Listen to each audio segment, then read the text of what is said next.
Bunmang may layang lumipad, kulungin mo at umiiyak.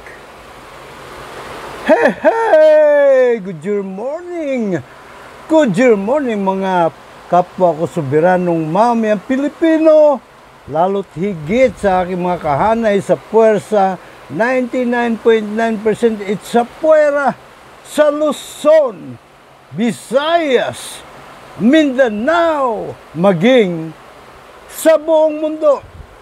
Ito na naman po ang ating skillatis gamit ang sentido komon. Mr. Juror po, Dr. Sixto Kitkilatis Lagari po lamang, PhD, Public Administration, Honoris Causa.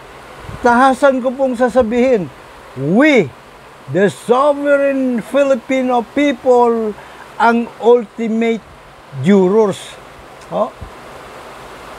Tayo po ang mga hurado na huhusga sa mga senador kung paano ang mga kilos at galaw nila at kung paano nila huhusgahan si BP Sara sa impeachment trial. Sige, huwag tayo magpapatumpik-tumpik pa. Ano po? So, unang punto, larong politika lamang daw po ang impeachment trial.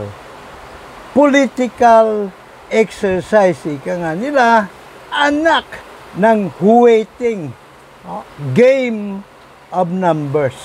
Ano po? Saka isang banda, no ha? Pero namang may mga nagsasabi naman na hindi ho, hindi lang politika. Yan din po ay siyempre legal na usapin. Sapagkat hindi man makukulong diyan si BP Sara, abay malinaw naman na ang huhusgahan ay kung paano may katotohanan nga ba o wala yung pong inaakusa sa kanya. Okay, sampo natin sa larong politika. Ano ba ang politikang laro na tinutukoy nila rito? Una, ang ibig sabihin ng politics, politics, ay diskarte na isang politiko kung paano patatakbuhin ang bayang magiliw na lupang hinirang perlas pa ng sinilangan, ng epektibo, mabisa, menos gastos, at siyempre, kapaki-pakinabang para sa lahat ng mga mamayan. Check that out. Kapaki-pakinabang para sa halos lahat, kung hindi man lahat ng mga mamayan. Yan po ang politika. Diskarte ng mga politiko. Now, ano ba ang politika ng ating saligang batas? Kasi madalas po nila binabanggit ang kanilang mga batayan o kawalan ng batayan sa saligang batas at sa mga umiiral na batas. So, umpisa po natin sa saligang batas sapagkat ito naman po ang pinaka-Biblia sa hierarchy of laws. Ito yung hari. Ang saligang batas. Ano ba nakalagay sa saligang batas? No, ha? Sa pinakabuod, no, para masilip natin yung puso, isipan, damdamin, utak, no, ha? Utak, no, ng saligang batas. Tingnan po natin yung preamble. Ano ba sinasabi sa preamble? We, the sovereign Filipino people, in Tagalog, kami, ang kataas-taasang makapangyarihang mga soberanong Pilipino. No? Huwag natin kalimutan, ang sovereign power po ay kataas-taasang kapangyarihan. Ano po? Imploring the aid of the Almighty God. Sa gabay, humihirit po kami ng gabay at patnubay ng dakilang Diyos to build a just and humane society. Para kami po ay makapagtatag ng isang makatarungan at makataong lipunan. Create a government which shall embody our ideals and aspirations. Magbuo ng isang pamahalaan na kakatawan sa amin pong mga mithiin at adhikain. Ano po? Promote public good. Yung pangkalahatang pampublikong ano bang good. Polisiya na lang. Di ba? Gobyerno na makapagbubuo ng pangkalahatang kagalingan. Ayan, kagalingan. No? At syempre, sa ilalim ng rule of law. Bla, bla, bla, bla, bla. So ano po sa pinakabuod, para kanino ang politikang ito ng ating saligang batas? Para sa we, the sovereign Filipino people. Opo. Sa madaling salita, kung meron mang medyo agam-agam, medyo gray areas, no, sa interpretasyon ng batas, sa magkabilang panig, halimbawa mo, nag-50-50, talagang gumitna. Na, kumbaga, pwede itos coin. Diba? Pwede bato-bato pick. No, ha? Kung sino mananalo doon sa kanyang killing ng saligang batas, no, ha?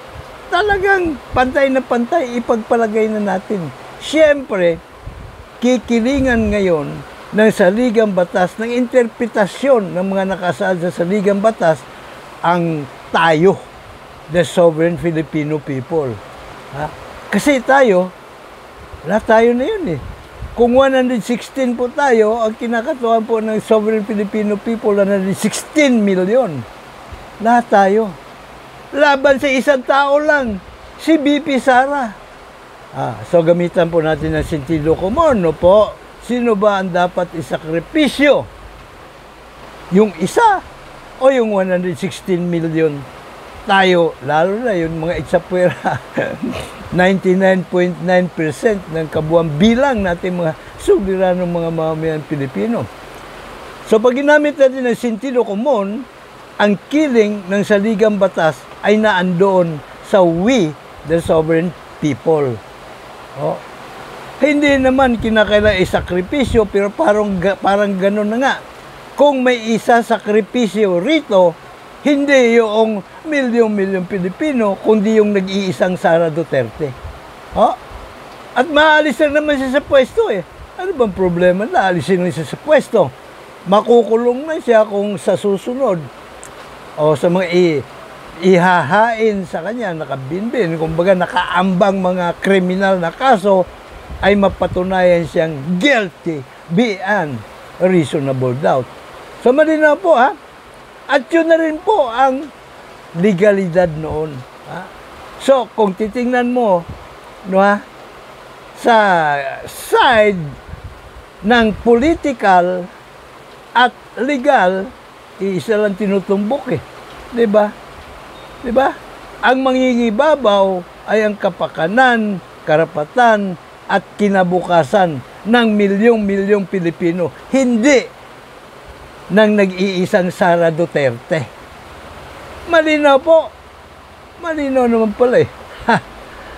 Sa ating po pagpapatuloy, tapos na yung gray areas na yan. So, ang titingnan natin kung paano dapat umasta itong mga senadores na mga juror din naman o judges, no? Nabanggit ko na kanina, 'di ba?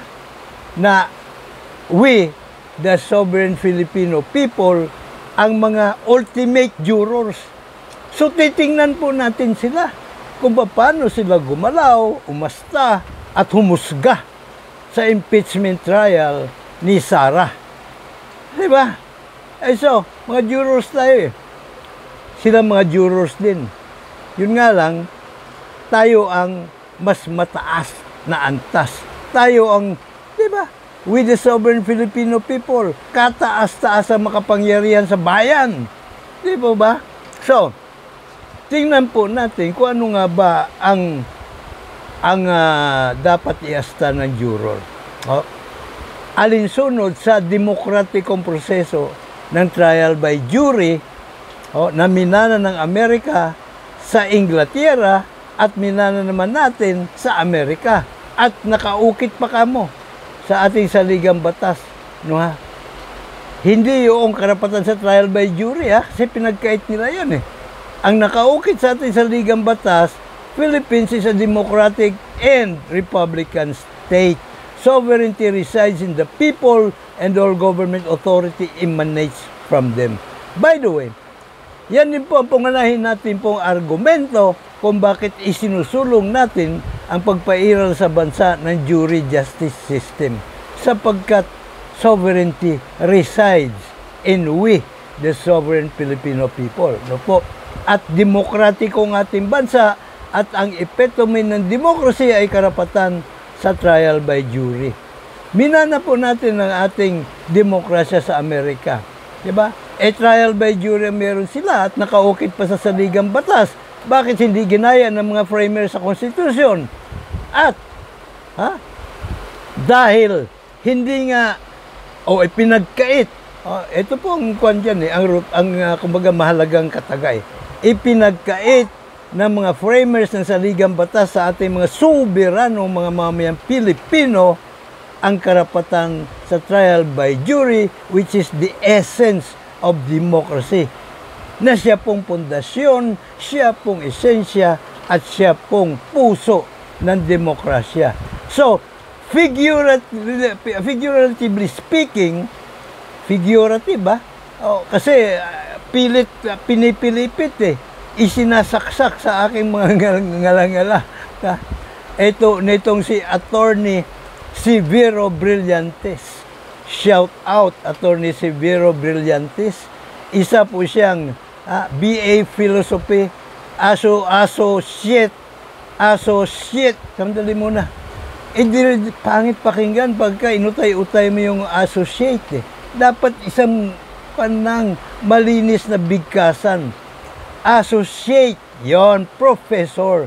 Pagka inutay-utay mo, associate, ibang masakit sa tenga pakinggan eh. Doon po sa Santo Tomas nga ba siya o iba pa mga eskwelahan. At lecturer pa kamo sa BA Philosophy. Ito po yung prerequisite bago ka pumasok sa abogasya eh. Hindi ba? Ngayon, pinipilit niya na sinasabi ko daw at hindi ko daw mapapatunayan dahil ako daw ay dulot bunsod ng aking kamangmangan. Yun sabi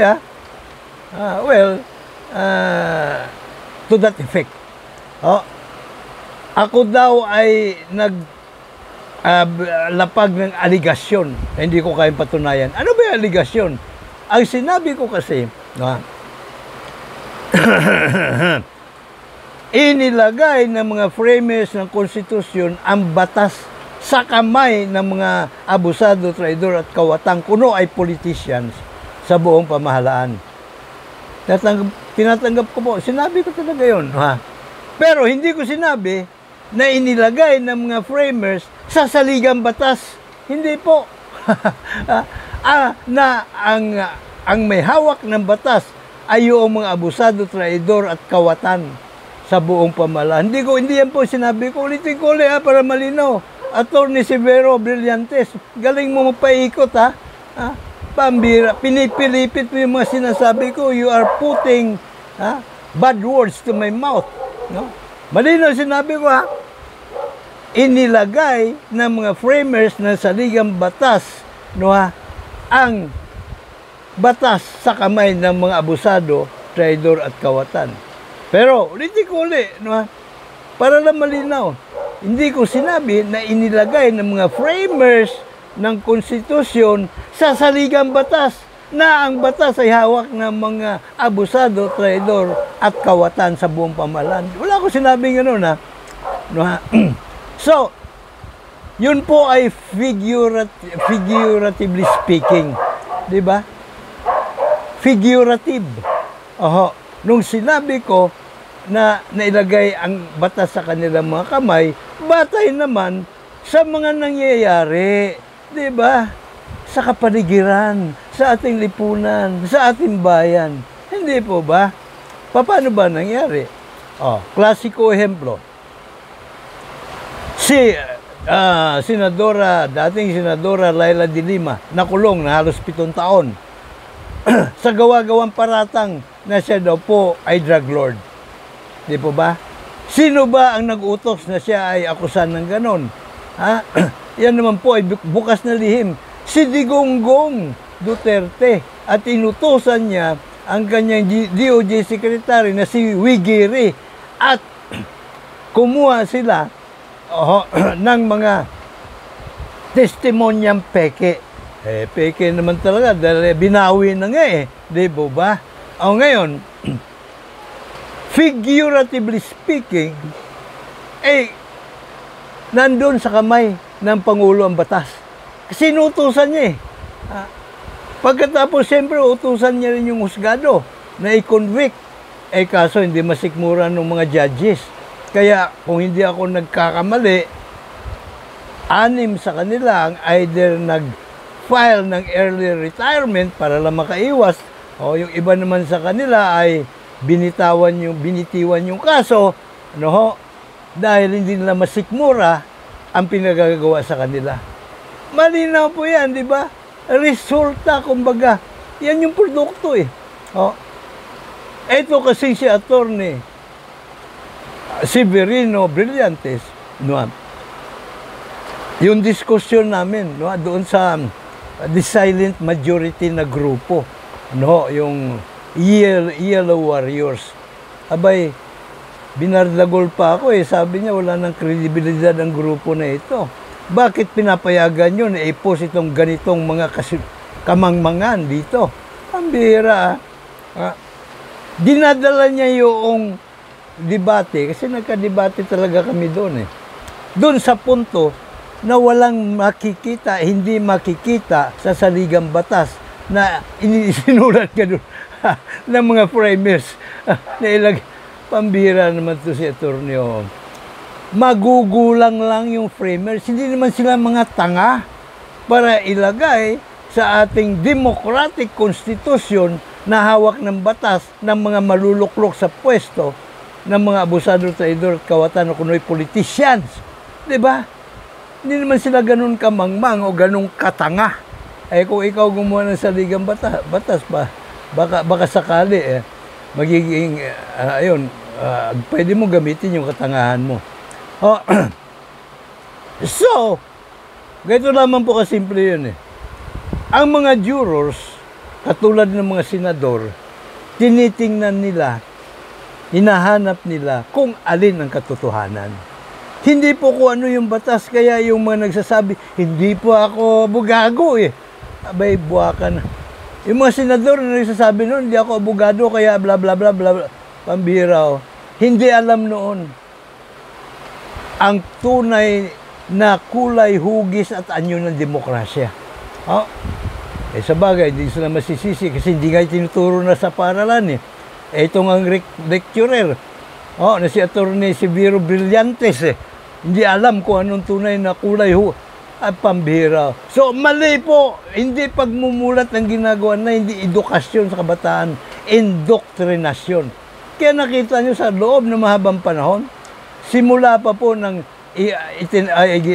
ginawa ng ating kasarinlan noong July 4, 1946 hanggang ngayon, 79 anyos na, hindi pa rin na-rectify ang maling-mali na ginawa sa Bill of Rights. Sapagkat ito pong mga abugago, abay pilit nilang inuukil-kil sa kamalayan ng kabataan. Na ito yung tama, kahit mali. Pambihira ka talaga.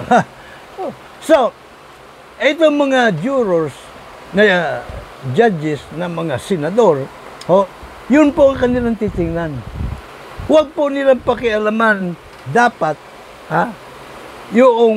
kung pakialaman man nila, bagay, meron din naman silang poder na pakialaman kung ano ibig sabihin ng batas. In fact, ang mga jurors nga, pwedeng baliwalain ang batas. Ang tawag doon, jury nullification of law.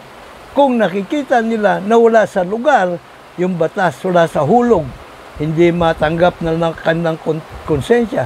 Kumbaga, imbis makapagbigay ng katarungan, abay, hindi makatarungan. Pero, di ba makatarungan yung batas? Ang sinasabi kasi sa batas, ang mga senador ang may bukod tanging poder para litisin at husgahan ang lahat ng kaso ng impeachment. So, litisin muna bago husgahan. Dito, hindi pa nga nalilitis, gusto na ibasura Bakit kamo? Gusto nilang bulag tayong lahat. Hindi natin makikita kung ano talaga mga ebidensya. Kamukha na lang, halimbawa, presentasyon pa nga lang ng artikulo ng impeachment. Ayaw na nilang malaman natin. Diba? Kaya binasura na kaagad nila naipasa na yan doon sa Committee on Rules kaya hindi na kailangan ilahad pa rito sa Senado. Pambihira Alam mo, yun ay gininto ang pagkakataon para sa aming mga ultimate jurors Cheese, Ponso Pilato, Escudero. Gininto ang pagkakataon yun para sa aming mga ultimate jurors. Kami na mga botante para matalinong boto ang aming mailalapag sa 2028. Yan kung hindi babuhin na naman ng Comelec Cotong. Pero nasampan na sila ng mga kaso Dadagdagan pa natin yung mga kasong yan. No? Para matauhan, at di lang matauhan, mawalis at maalis ang mga bugok na itlog at mga bulok na kamatis riyan sa Comelec Cotong. Hindi po ba? So, balik ulit tayo sa mga jurors. Ano po? Ang dapat nga nilang gawin, huwag na sila masyadong magbalitaktakan sa paglilitis. Pagka sila ay pagkatapos ng paglilitis, mag-uusap-usap pa yung mga yan bago bumuo ng desisyon. Parang nga talagang trial juror sila. Ay doon sa kanilang balitaktakan, doon na ilabas ang kanilang mga either sentido komon or kaungasang kaisipan. Hindi, pero mas maganda yata kung doon sila magbalitaktakan sa impeachment trial. Para alam natin kung ano ang laman ng utak o walang laman ng utak lahat ng mga senador. Hindi po ba? So, alalahanin po natin kasi meron din silang pinagdidibatihan. Wala naman yan sa batas Bakit? May nakalagay ba yan na pwedeng tumawid? Yung pong 19th sa 20th Congress, wala naman na. Jaywalking yan. Mga ganun, So, alalahanin po natin, ang batas, bukod sa letra, may espiritu. Hindi po ba? So, pag binasa mo yung letra, makikita mo na ang pinakabuod kung ano yung espiritu na ito. Hindi po ba?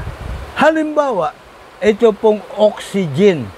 Makinig ka mabuti, Attorney Severo Brillantes, Ito pong oxygen, di naman nakikita ito Pero alam natin na nariyan siya. Kasi buhay pa tayo, nakakahinga pa tayo Hindi po ba? Yung hangin, nararamdaman mo pa Kaya maraming component yan eh. I-correct nyo ako kung mali ako. Isa sa component niyan ay yung oxygen. Diba? So, hindi mo makikita yan. Kaya, Attorney Severo Brillantes, wala man tayo makikita. Aminado naman ako sa Antimano, di ba? Walang makikita sa saligang batas na tahasang inilagay ng mga framers ang batas sa kamay ng mga abusado sa idor at kawatan. Wala. Diba? Pero, figuratively speaking, meron. Kasi may mga ebidensya nga eh. Hindi lang kay de Lima. Ginawa din yan kay Ninoy Aquino. Diba? Ni Marcos. At ginawa din yan kina General Renato Miranda ni Gloria Macapagal Arroyo. Pinakulong niya sa gawa-gawang kasong parang attempted rebellion yata yun. Complex with murder. Sipin mo, meron ba attempt?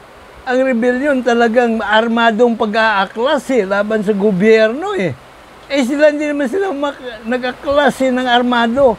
O sila ay walang armas na nagparada sa EDSA para iparating sa mamayan ang kabulukan ng gobyerno ni Gloria Macapagal Arroyo. Makapal nga ba? Ay, makapagal, hindi makapal. Makapagal. Pambirang pati so. Kumuhawak nga ng nakaluklok sa gobyerno ang batas, ito yung resulta. Bulok na lipunang Pilipino. Sino-sino ba ang pwedeng umawak ng batas? Mga mayors at ang presidente. Pero siyempre may mga kasabwat yan So yung mga galamay nila, pwede niyang bumayor. Abay, inaakusan ako ng piskal, ng pangungurakot. Pwede ba bardagulin mo yung piskal, utusan mo na ibasura yung kasong yan? O ikaw presidente, ganun din. Diba? O anong ginawa ni Digong doon kay Deputy Overall Ombudsman, si Carandang, na nag-iimbestiga doon sa kanyang pangungurakot sa kabambayan ng Davao at sa mga pambiro. Di ba sinibak niya? May magagawa ba si Carandang? Saan siya pupunta? Supreme Court? May makukuha ba siyang hustisya doon? Samantalang ang mga maestrado ay tinalaga din ng Pangulo. Pambirang patisyon. Ayan yan po ang dapat nating abangan sa galawan ng mga jurors, senadors. If at all makakatawid ang paglilitis sa 20th Congress. Dahil sa akin pong pagkilatis gamit ang sentido komon, malamang magbabayad ng ransom o kung hindi pa nakapagbayad o nakapagbayad na ng ransom itong si BP Sara. So palalabasin na lang nila na wala pong hindi po continuing bla bla bla ang Kongreso dahil palit lahat dito Sa madaling salita, abay wala na kaming pakialam diyan sa kung anong ginawa ng 19th Congress. 20th Congress na kami. Bagong panganak pa lang So magantay muna kayo sa pantaon kung gusto nyong mag-free file ng impeachment complaint laban kay BP Sara. Yan po ang sa palagay ko malamang na mangyayari. Dapat lang juror ka. Sapagkat kung juror po tayo, yung impeachment case na yan laban kay Sara Duterte, abay, matagal nang tapos yan. Matagal na siyang nahatulan. Yung mga ayudante niya dyan sa baba na hindi naman impeachable officers, matagal na po dapat nakulong yan. Kay Sara Duterte, mangyayari dyan, pwede siya, kahit na impeachable officer, pwedeng imbestigahan ng grand jury. Nga lang, yung resulta ng investigasyon, kung indicted siya, isisilyuhan muna. At bubuksan lamang yan pagkatapos ng kanyang panunungkulan, o termino niya. Hindi po ba? Pero at least merong grand jurors na pasikretong mag-iimbestiga na mga hindi kilala, kaya hindi mo maririsbakan, natitingin, kikilatis kung may probable cause o wala. Nakita na po ninyo ang beauty ng hukuman trial by jury kumpara sa kabuktutang hukuman trial by palakasan ng mga abusado, mga traidor, mga kawatang kuno ay politisyan. So dapat lang, sama-sama po tayo sa pagsusulong ng jury justice system. The epitome of democracy, ang pundasyon, esensya at puso ng demokrasya. Yan po ang salbasyon ng ating nasyon. Nasyon ng puwersa, 99.9% isa pera. Wala man po tayong kwarta. Kasi isang Facebook friend ko, sabi niya nako, wala ka namang kwarta Wala namang pera yung puwersa, 99% sa pera mo Kaya hindi kayo mananalo. Kaya tumakbo kayo sa politika. Walang kwarta, walang panalo sa politika. Yun, sabi niya, patutunayan po natin. Patunayan po natin na nagkamali siya. Tayo po ay mag-organisa na sa mga barabarangay ng partido KKK 2.0 para pagpatuloy po natin yung naunsaming laban ng mga katipuneros. Bakit naunsaming laban? Sapagkat yung pong kilatisin po ninyo, kartilya ng katipunan, pang-apat na bilang. At ang sabi doon, mas maputi man ang balat mo kaysa iba. Matangos man ang ilong mo kaysa iba. Matangkad ka man kaysa iba.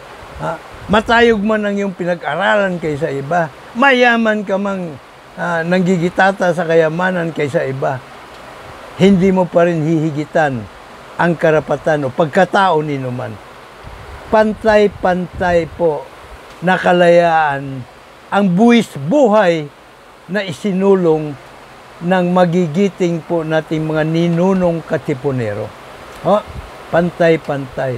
Pero pagdating po ng mga Pilipino na mga dugong Kastila karamihan ang pumanday, lumimbag ng 1935 Constitution, ayun, inilagay nila ang batas sa kamay ng mga traidor at kawatan sapagkat ipinagkait po nila sa Bill of Rights ang karapatan sa trial by jury na pangunahin pong prinsipyo ng kalayaan, pantay-pantay, equals demokrasya.